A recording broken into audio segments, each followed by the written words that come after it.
everyone. We at FreightWeb thank you for joining our first ever webinar session. I'm Ashley, head of finance at FreightWeb Services. FreightWeb is a freight optimization company looking to flip the freight industry on its head through our technology and patent pending rack system. Our first topic of discussion is the highly emphasized CARES Act and the stimulus packages that go along with it. With me today is my co-presenter, Phil Hood. Phil, let me pass the mic to you so you can get us kicked off. All right, thanks a lot, Ashley. And I'm really excited to be here and to be working with FreightWeb and be talking about the stimulus, because I think it's something that we a lot, especially in the trucking industry, have been talking about, and there's a lot of bad information out there. So share some information to everybody and kind of get rolling on this. So thanks for having me here. Of course. So let's start out here. As far as everyone wants to talk about, they talk about the CARES Act, and this is the fanfare on this was March 27th, President Trump signing the CARES Act, which is the Coronavirus Aid, Relief, and Economic Security Act. That's I'm wondering if they had to kind of figure that out to come up with CARES or how they did that, but that's basically what they're talking about. And so this is what everybody talks about as far as the stimulus plan, and you'll hear different billion-dollar words being thrown out there. So there's lots of different things within that. So what we're going to do is we're going to talk about three of the areas for a small trucking company that that you'd want to, that you're going to be, I would say you're going to be focused on as far as what we're looking at here. So there's really three programs that, as a small business person, you're going to look at it. Two of them really fall under a small business program. The first one we're going to talk about, which is the economic impact payment, which this is, I say people probably universally call this the stimulus payment. That's that $1,200 per adult and $500 per child, up to $1,500 children in there. So the economic impact payment started going out last week. I know I just got mine this weekend. I think, Ashley, you said you got yours today. Yep, I think you said. got mine today. Yep. It's showing in my bank account. I was pretty excited. Yeah, it's like Christmas here. It So, so this is the one. And as a small business owner, we gotta face it. Our lives are intertwined. Our personal lives and our business. It's not like these. We may keep them separate financially, but we all know that our livelihood on it. So this is pretty important out there. This is some money to help out the small trucker, small carrier, to help them pay some of those personal expenses while they're trying to figure things out with their business side of things. Now, the next one that we probably hear the most talk about, now this is when we're really talking about business money. The first one, the stimulus money, that's if you want to say personal money, right? This is business money. This is the Paycheck Protection Program, or the PPP. And what this is designed to do is to help the small business, in this case, independent truckers, to pay themselves and any employees during the next 2 months while we're kind of going through this. So this is managed through the Small Business Administration, and it flows through a bank or some kind of financial technology company is where the money's coming from. You're not applying directly to the SBA. They're just administering this.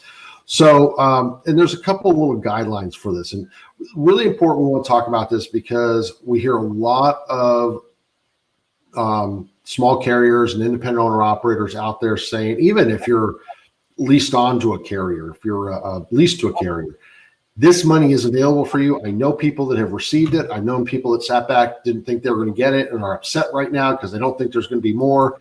You need to make sure that you're applying for this. And what is this? Well, first off, what they're doing is they're taking a look back at 2019 to your average monthly payroll, multiply that by 2.5, and that is going to be the amount of this loan. It is a 2-year loan at 1% if it's not forgiven. There's no credit requirements, there's no personal guarantee, and there's no collateral. Now, how do you get it forgiven? Because that's the big part, right? Great, you're giving me a loan. I don't need a loan. I need money to help my business. I don't want to go in more debt, which you don't want to do.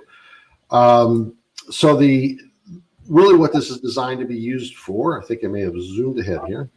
Oh, actually what this is designed for is for the payroll rent, utilities, and mortgage interest that you pay. As long as you take 75% of the money and it's used for payroll. So you get a $10,000 PPP loan, you pay out, you can justify and show over an 8-week period that you paid out $7,500. What will happen is that whole $10,000 will be forgiven. So that's kind of the guidelines on that. It's pretty simple. If you weren't in business all of last year, or you're new, or you're a seasonal business, they got some different things to help you out with that. We're not going to get into all those details, but make sure you get out there and you apply for this. And we'll talk a little bit about that later. The next one that you don't hear as much about, but what we do hear about is one component, and people mix that up with the PPP. This is the Economic Injury Disaster Loan, or the EIDL. Now, what this truly is a loan, and it goes directly through the SBA. Maximum loan amount on this can be $2 million. We hear a lot of people talking about the $10,000 grant or forgivable portion of this, and what that was designed to do, and it didn't really work out too well.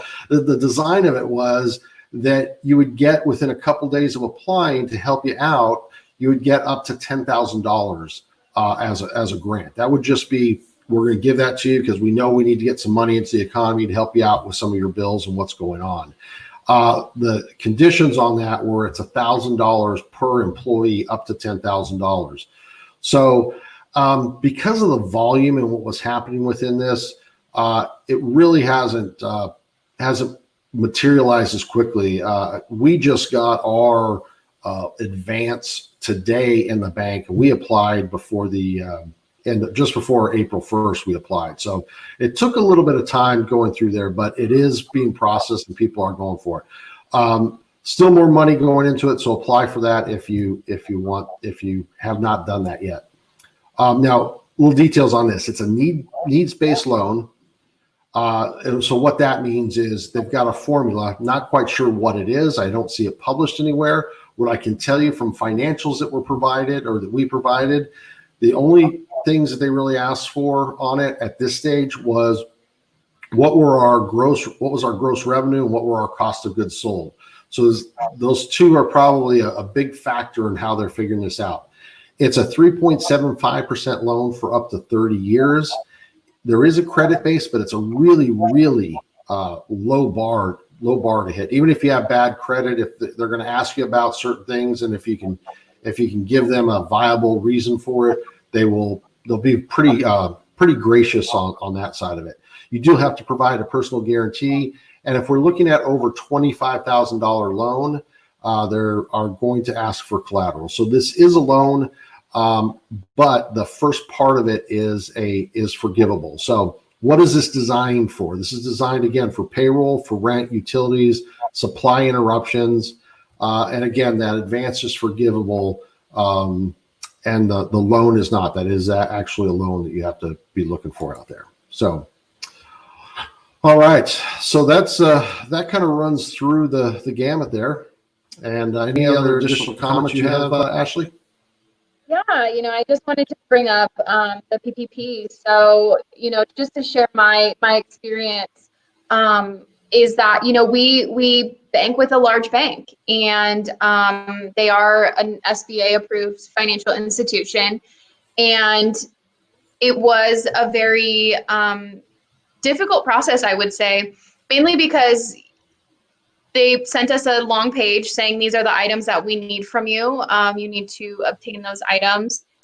And nobody seemed to really know what was exactly needed. And but I'm thankful that, we did have a financial institution that was very great.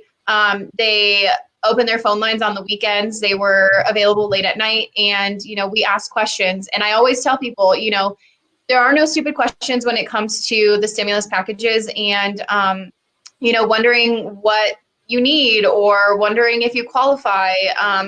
Ask the questions. You never know unless you ask. So my piece of advice, always ask questions. Don't give up. Keep trying. If you think you're not going to get it, chances are you're probably wrong. But continue to do your research. Continue to do your research, because this can definitely help the transportation industry. immensely, especially for those small carriers who think that they won't qualify. Try, give it a shot. You never know. You never know what's Yeah. going to happen. Yeah. On our side, we had our bank that we use a regional credit union, and they were an SBA approved lender. They did get themselves set up as far as to do the SBA loan. Same thing, long 1.5-page list of things that they wanted from us. We did the initial application. That's when they came back with this long list of things. And then we had some weather related events that slowed things down. We eventually got everything in. We still haven't heard from them on this. But what we did last week is we found out that one of our credit card processing companies, and you'll hear people talk about fintech or financial technology, they fall into that camp, was processing loans. So we applied through them. And we found out today, as the second round opened up, that we were approved and it was being processed through the SBA. Awesome. And that took, hardly any time. They asked for very little information. We still like our bank, but we still haven't heard from them. I know a lot of people are very upset with their banks because of this process. Right. Yep. And I guess maybe if I hadn't found another source, I may be a little upset. But yeah, you just got to apply. We have many stories. We work with over 200 small carriers, and we kind of run the gamut in terms of the people we work with in this process. We have the ones that applied and went through and have already received their money. We have ones that are frustrated and angry because they've applied.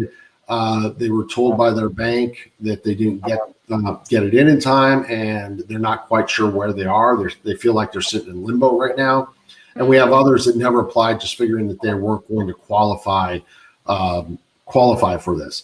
I can tell you this is, if you are a legitimate business, and whether you're an independent owner or operator running as a sole proprietor, even if you're running as a sole proprietor and you're leased on to another carrier and you're getting paid by 1099, there are vehicles in this to allow you to apply so that you can get your money. If you have your financials together, and you don't need a lot of financials, but if you can justify what you made and what your payroll was, it's a pretty easy process to go through. So even if in this round here, let's say the money runs out, you go and you apply today and the money runs out before you get through, you get put in line. So the next round that comes through, and there will be another round likely, but the next time that this comes through, you already be in line to have your information in and the process with you. So apply. You need to do that. Yep. Don't give up. Don't give up. Yeah, absolutely. Awesome.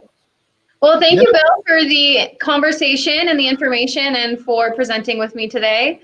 Don't forget to like us, share this video, follow us on LinkedIn and Facebook, share your feedback, and of course, we'll see you next time. Bye, guys. All right, guys. Thanks a lot. Have a good one.